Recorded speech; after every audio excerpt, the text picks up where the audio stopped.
did I get fat? Yes, I used the F word. I don't like that word. It doesn't feel good. It is hurtful, but you know what hurts so much more? Well, my name is Julie, and I'm going to tell you right here and right now. I'll tell you what hurts more. My joints, with all the extra weight and pressure on them, my inability to be totally comfortable in airplane seats and on theme park rides, my constant worry that I would ever embarrass my kids with my size, my inability to comfortably walk long distances or hike or be as active as I want to be with my family. It also hurts knowing that I am potentially shortening my lifespan by carrying extra weight. Those are the things that are really hurtful. Those hurt so much more than a 3-letter word could ever hurt. And that is why, well, a big part of why I've been doing this series on this channel. It's a big part of why I have this channel. And it is why I'm doing this particular video, to motivate and inspire myself and maybe, possibly, hopefully, someone else along the way by being transparent and candid and open with my journey. So, welcome. I do hope that you will subscribe and join me for, well, what is hopefully the first day of the rest of my life. A better life, a life more comfortable. So, how did I get fat? Well, I've never been a particularly slim person. I have some photos of myself as a child where I look fairly slim, but I've never been a skinny person. Never. That is not my build. That is just not me.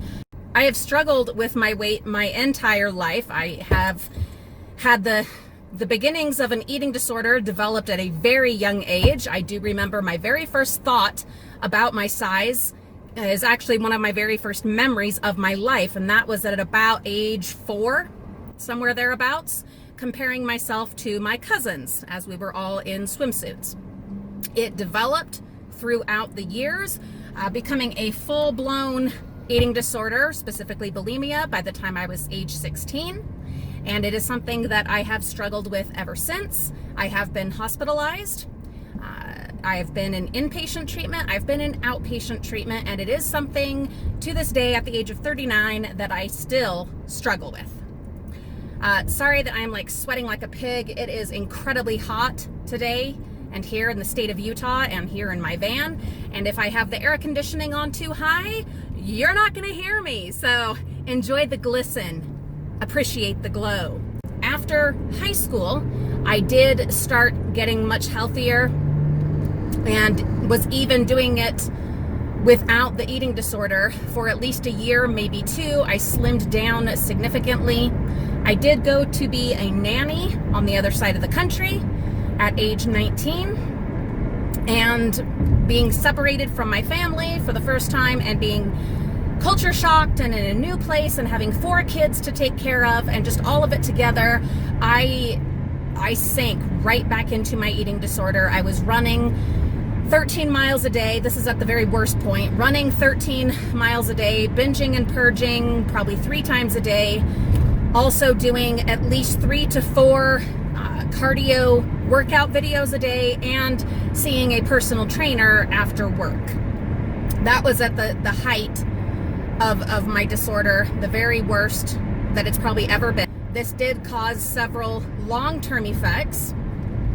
Damaged my joints, my ankles and knees and hips, damaged them terribly, to the point that between that and a family history of joint problems, I will need replacements within the next probably 2 decades, if not sooner.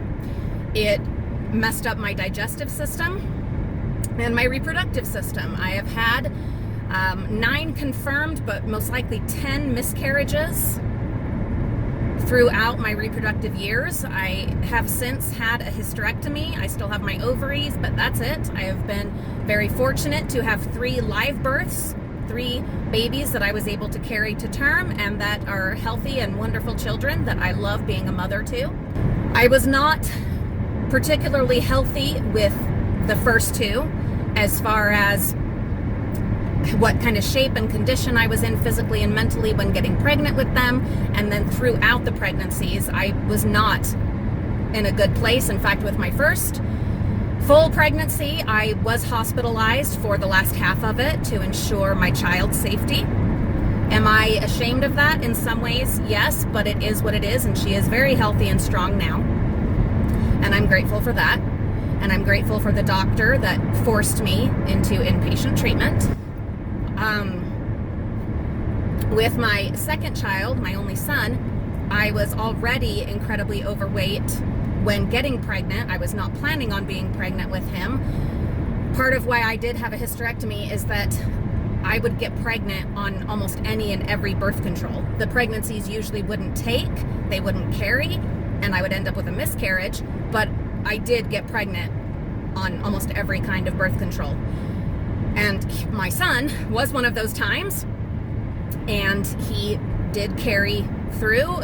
We had a rough delivery with him, and he was not ready to be born, even though he was born on time. Did that have something to do with my eating disorder? There's a very good chance of that. But he is now a strong and healthy, delightful little boy, and I'm grateful for him. When it came time for my third and final child, I had gotten in really good shape.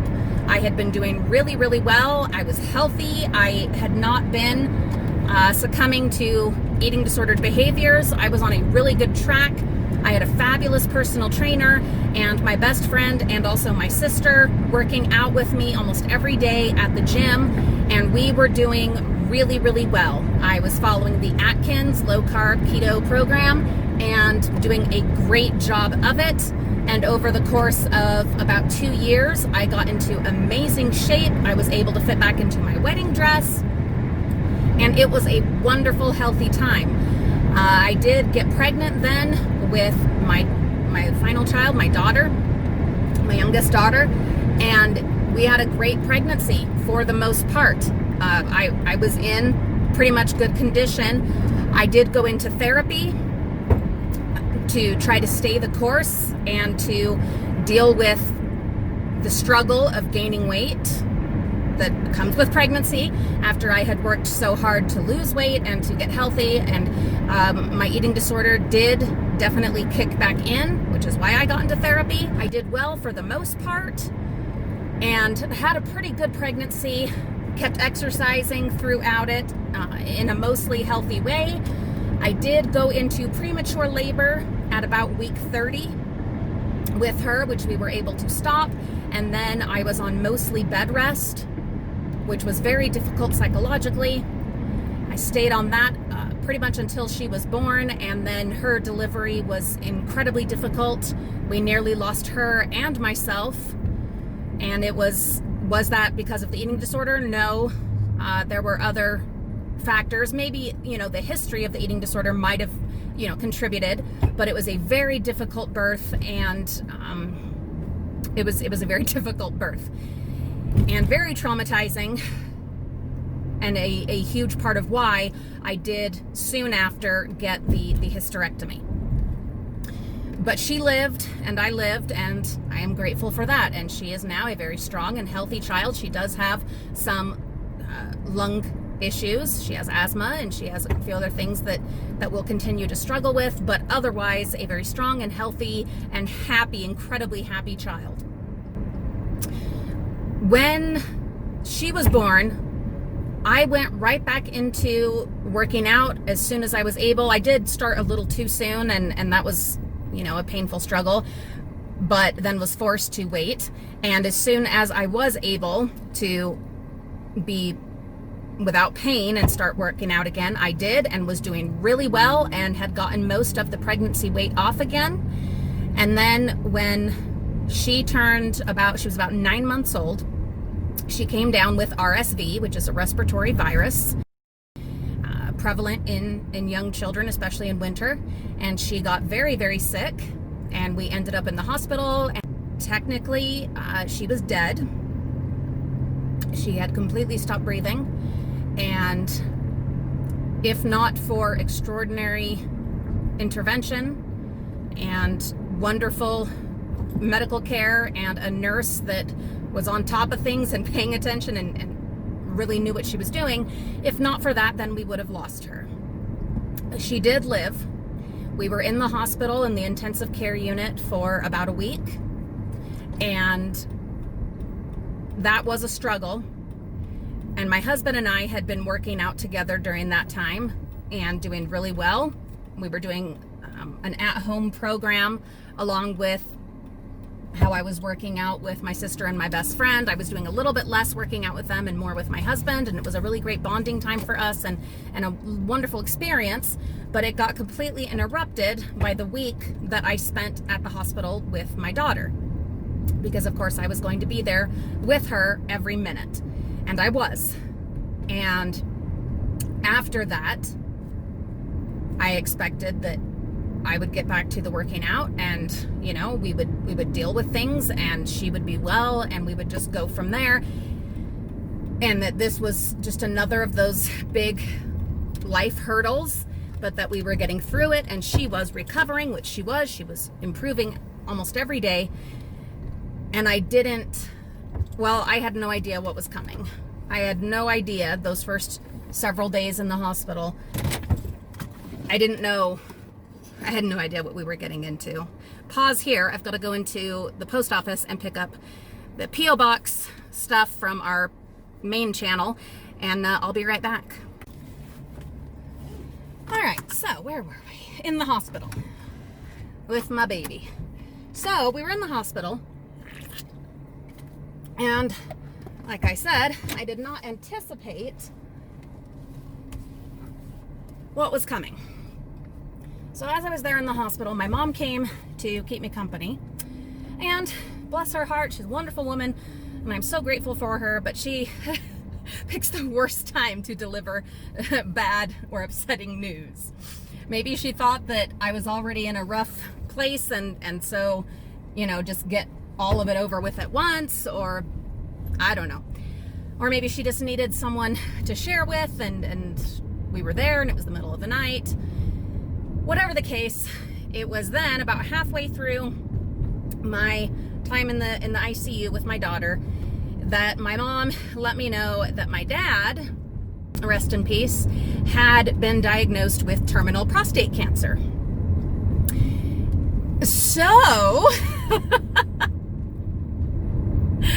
needless to say, that was a very stressful time.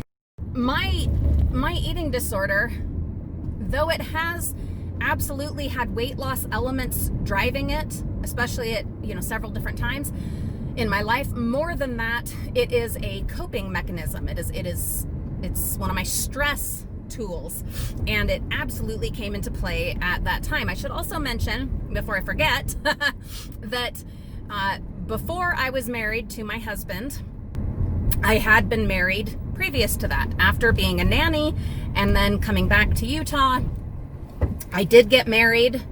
I was not married terribly long, a little less than a year, and it was a very painful divorce situation, a horrible, absolutely horrible time for me, being 22 and divorced. And I did fall very deeply into my eating disorder for at least a year at that time. So just showing that there's, a long history of it, and especially during stressful, painful, difficult times. As happens with a lot of our different kinds of addictions and coping mechanisms and things like that. So anyway, so back to in the hospital with my little girl. So yes, I found out, all right, my dad is going to die. There was no chance that he would be saved. It was only a matter of extending the time that he had and the time that we had with him. And he did end up having about 2 years from the time that they said he was terminal. We had a wonderful, very difficult, but wonderful 2 extra years with him, and I am forever grateful that we had that. So those 2 years, though, were a crazy time where the working out that I had been doing with my sister, with my best friend, with my husband. All of that went out the window. We were quarantined at home for a period of time when my daughter got out of the hospital, because it was still winter and she, was in a precarious state. So we were stuck at home, but also dealing with my dad starting treatments, because he did choose to do some treatments, and going through that, and then also preparing for end of life. And then soon thereafter, as soon as my daughter was well enough, I went back to school full time. That was yet another coping mechanism to deal with everything that was happening, which I'm very glad that I did, and I did end up graduating. And that's wonderful. I am so grateful that I was able to do that, and to accomplish some dreams that were a part of honoring my dad's life and his sacrifices throughout his life. But also at the same time, things were very difficult. Now, all of that is going on, but also from the time that I married my second husband, my now husband, through graduating from college, I had 10 surgical procedures. So I've had several organs removed. I've had several arthroscopies, and my knees, my wrists, assorted procedures, some involving my digestive system. I'm not going to go into all the details of all of that right now. I have talked about them a little bit before in other videos, and I will at some point do some comprehensive detailing of all the surgical procedures that I have experienced and why they happened. So all of this was happening, and with each procedure, you would have a recovery period. And of course, there was the symptoms and the problems leading up to the need for those procedures. And with each one, it was just that much harder to get going again and to be physical and active. And sometimes I overcame and got things done and got it together over that, course of time. But many times, no, I did not and have not. And my dad has been gone just over, almost 6 years. In January of 2021, it will be 6 years. And from the time that we found out he would die, which was 2 years before he passed away, till now, so a total of almost 8 years, I have not been able to make any substantial progress in losing weight. I've had some brief periods of time where I was hiking a lot and doing well that way, and had lost, a little bit, but had gained a lot of, good health and ability. And then something else would happen. Then I got my hysterectomy, or then, knee problems or whatever. Anyway, other things and other systemic problems that I deal with, and arthritis, horrible arthritis. And then, of course, emotional issues. One thing after another, there's always something. And every time, until this most recent, every time that I have attempted, even with this channel and documenting it, those that have been with me a long time or that are, part of our main channel will know that every time I have ended up falling back into disordered eating, disordered behaviors, and because of that, ended up just having to quit those efforts. It has only been in the last just few months that I have felt healthy enough and in a good enough place mentally and emotionally to start trying this again, and with enough confidence that I actually can do this in a healthy manner. You get to a point where you are in so much physical pain and discomfort that you just you have to, that the risks involved in change are not enough to stop you because of the way that you're already suffering. And so I have gotten back on the keto plan, a dirty keto plan, and have begun exercising again. But then, of course, as happens in my life, I'll be right in the middle of doing good things. I had started hiking again and walking and etc. And then, of course, I twisted my ankle, severely twisted my ankle, while not paying attention to what I was doing while I was chopping down a tree. And that set me back physically, emotionally, mentally, all of it. It was so incredibly frustrating. And of course, it happened right during the height of the shutdown, the quarantine, and everything there fell apart. All of our plans were canceled. The kids had to start doing crisis homeschooling, and me not able to walk. It was a very rough time, and I honestly was almost back to like square one.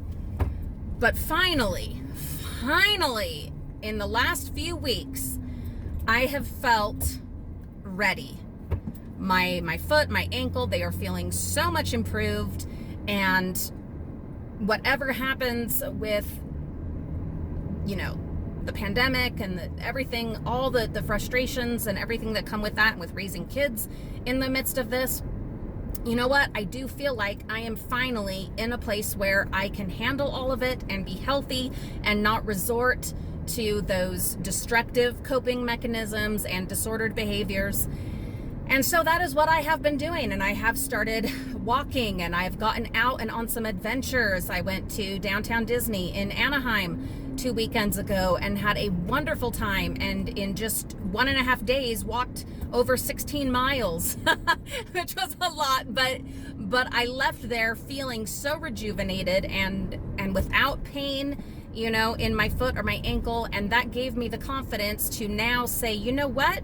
Okay, let's do this. We're ready. We are ready to make this happen. We are ready. 8 years, damn it, is long enough. It is long enough. And life is so short. Life is, it could be over tomorrow. There is no excuse and no good reason to not be living your best possible life. So while going through this process, I will be checking in regularly with my doctor and my therapist, and with you guys, and documenting the process. I have been absolutely recommitted to it, you guys know, for a little while now, but I also was finally at the point where I felt comfortable with sharing, this much of my story and journey to this point. I didn't want to share this until I felt like I was really dedicated, really ready to be dedicated, and to bring you along for chapter 2. These first 39 years, those have been chapter 1, and I have dealt with that mostly on my own. Doctors and therapists notwithstanding, but mostly on my own. And this next chapter of my life, I don't want to be alone in it. I don't want to do it by myself. I have lots of good friends and family and my husband, and they're all wonderful, but maybe they are too close to the situation and to the consequences that it has brought in our lives. I think that maybe that is why it hasn't been enough to have them in my corner. And they haven't always been in my corner, to be honest, whether through fault of their own or through me not letting them be in my corner or not helping them to understand how to effectively and helpfully be in my corner. Whatever the case, here is chapter 2. It begins now, and I am so excited to have you along for this journey. I hope that at the very bare minimum least, it helps me. But it would be amazing and so fulfilling and so wonderful if by sharing this and bringing you along, if even one other person that struggles with these kinds of struggles and these kinds of life situations and mental health issues, if even one other person could benefit from me putting this journey out there, well then I guess I can say it will have been worth it. That's where we've come from and where we're hopefully now heading to, and I'm grateful to you for being a part of it and for helping me to feel so comfortable in this space that I can do it. Thank you ahead of time for your kindness and consideration in the comment section. I will be moderating the comment section for my own well-being and the well-being of anyone else who happens to visit the comment section. So all comments will have to be reviewed before they can be made public. But I do encourage you to please comment with your own thoughts and feelings and experiences, and let me know if this video was in any way helpful or motivating to you, or eye-opening or informative or whatever, especially if you happen to come from like our main channel or our family vlog channel and you know this is your first time experiencing this side of our family life and of my life. Anyway, I appreciate you. Have a wonderful day, and I will see you very soon.